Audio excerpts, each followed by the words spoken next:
Taiwan गस्त सारी फेरिले America house speaker नांसी Pelosi.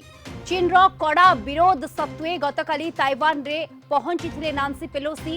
चीन रो विरोध सत्वे अमेरिका संसद रो बाचस्पति नांसी पेलोसी ताइपे रे पहुंचीबा परे ताइवान राष्ट्रपति को भेटिछंती। ताइवान सपक्ष में ठिया होइथिबारु पेलोसी को धन्यवाद जणाइछंती ताइवान राष्ट्रपति। नांसी पेलोसी ताइवान राष्ट्रपति भवन रे उद्बोधन देई कहिछंती ताइवान को सब बेले अमेरिका सहयोग करि आसीछि। ताइवान समर्थन रे संपूर्ण अमेरिका एकजुट। ताइवान गणतंत्र को अमेरिका संसद बाचस्पति गस्त सुदृढ़ करिछि बोली कहिछंती राष्ट्रपति साई इंग वेन। अमेरिका सह संपर्क और इंडो पैसिफिक रीजन रे स्थितावस्था बजाय रखिबा को सम्मति प्रकाश करिछंती।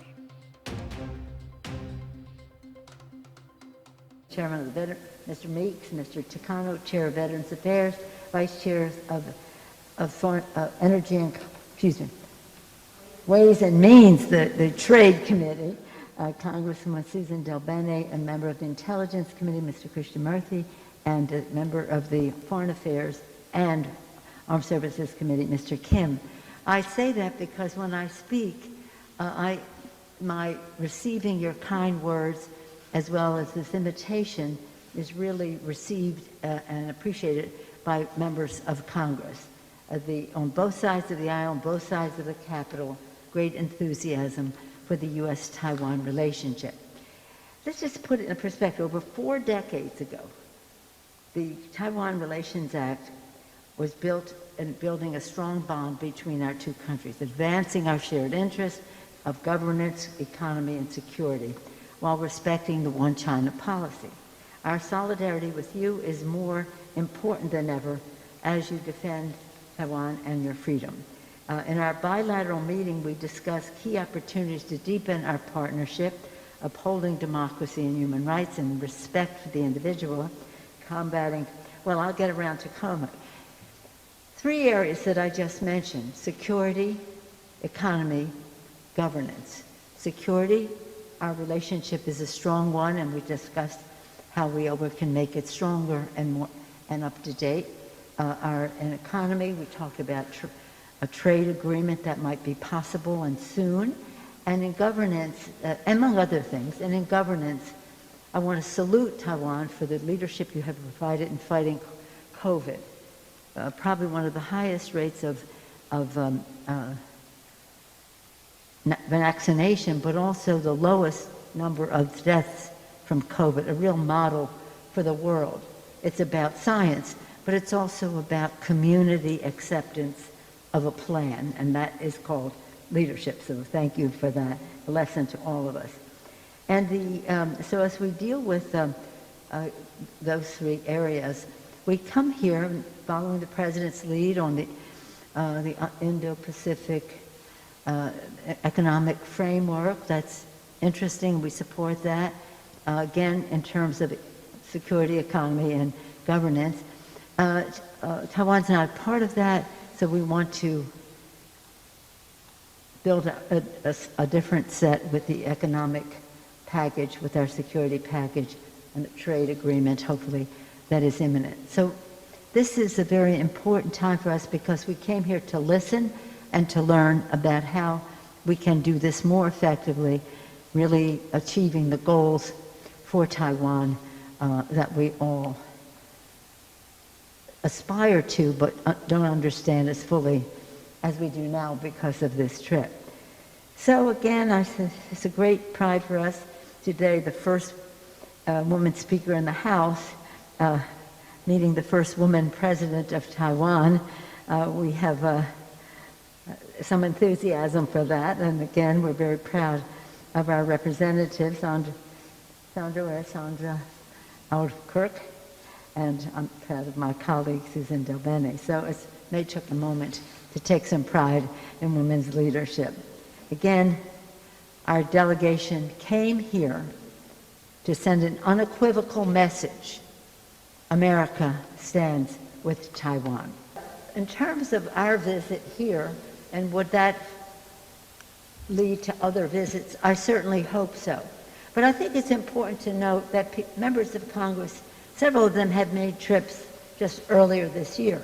5 senators, bipartisan, came, again, including the chair of the Foreign Relations Committee, Mr. Menendez, came. Not too much of a fuss was made. Individual senators have made trips or plan to make trips. And I just hope that it's really clear that while China has stood in the way of Taiwan participating and going to certain meetings, that they understand that they will not stand in the way of people coming to Taiwan. It's a show of friendship, of support, but also a source of learning about how we can work together better in collaboration. So, I think that they made a big fuss because I'm speaker, I guess. I don't know if that was a reason or an excuse, because they didn't say anything when the men came. Okay? That was the third part I thought. We haven't had a joint session in probably 3 years in Congress, partially because of COVID, but even before that it was Christmas and all that. So we haven't had many joint sessions. But we have tried to accommodate visits by bringing together, both sides of the aisle and both sides of the Capitol. And I would hope that that opportunity would be there. The joint session has become something, again, because of COVID, we aren't able to do it. It's even hard for us to do the President's State of the Union address, because you have to space and you have to time and, well, here we are. I don't know, I think that whatever China was going to do, they will do in their own good time. What excuse they may use to do it is another thing, but you really know more about that than I do. I do think that it's really important for the message to be clear that in the Congress, House and Senate, Democrats and Republicans are committed to the security of Taiwan in order to have Taiwan be able to most effectively defend themselves. But it also is about our shared values of democracy and freedom, and how Taiwan has been an example to the world in that regard. And whether it's certain insecurities on the part of the president of China as to his own political situation that he's rattling a saber, I don't know. But it doesn't really matter. What matters to us is that we salute the successes of Taiwan, we work together for the security of Taiwan, and we just take great lessons from the democracy in Taiwan. Ingenuity, the entrepreneurial spirit, the brain power, whatever, the intellectual resource that exists in Taiwan, and the success of the tech industry here, for one sector, has been really a model. And again, we want to increase our relationship. So I think that I would be saying that would be a goal we share, but with the CHIPS Act, we're really facilitating reaching that goal. And it's pretty exciting.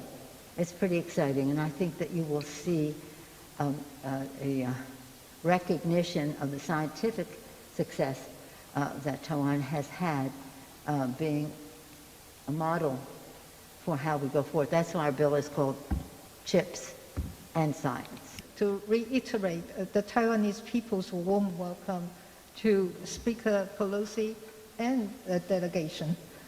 We're grateful for the delegation's visit under such challenging circumstances as a demonstration of unwavering support to the people of Taiwan.